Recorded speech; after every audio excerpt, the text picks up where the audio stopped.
ভিক্ষুক রাস্তা দিয়া যায় আর জমিদারের পুত্রবধূও যায়। একজন সামনের থেকে আসতেছে, একজন সামনের দিকে যাইতেছে। দুইজনের ক্রসিং এর সময় ভিক্ষুকের গায়ের কাদা জমিদারের পুত্রবধূর গায়ে লেগে গেছে। সে দুনিয়া আন্ধার করে ফেলছে, স্বামীকে ডাইকা নিয়ে আসছে, বলছে ভিক্ষুক আমার কাপড় নষ্ট করে দিছে। সে শুধু ভিক্ষুক ছিল না, বৃদ্ধ ছিল। বৃদ্ধ ছিল না শুধু, জীর্ণ ছিল, শীর্ণ ছিল, শরীরে কাপড় ছিল না, ফাটা চিরা কাপড় ছিল, পায়ে জুতা ছিল না, পেটে ভাত ছিল না। জমিদারের পুত্র সইতে পারে নাই, যৌবনী শক্তি সয় তো সয় কি কইরা। তার স্ত্রীর গায়ে ভিক্ষুকের কাদা, বস সমগ্র শক্তিকে হাতে জমা করা, একত্র করা বৃদ্ধের গালে বসায়।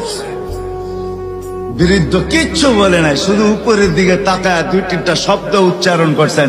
শব্দগুলা হলো ইয়া মাল্লাহ তারা হলো ওয়ুন, ও আল্লাহ চোখে দেখা যায় না, ও তারা কুল্লা শাই, তুই সব দেখিস।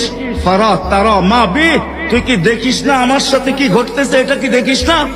বলতে দেরি যুবক, মরতে দেরি হয় নাই। জমিদার চলে আসছে, প্রতিশোধ নিবে। বৃদ্ধের একদিকে মুস্কি হাসি, একদিকে বলতেছে প্রেমের খেলা এমনই হয়। জিজ্ঞাসা করছে কিসের প্রেমের খেলা রে? বলছে ওর প্রেমিকার গায়ে আমার কাদা লাগছে, পায়ের কাদা লাগছে, ও সইতে পারে নাই।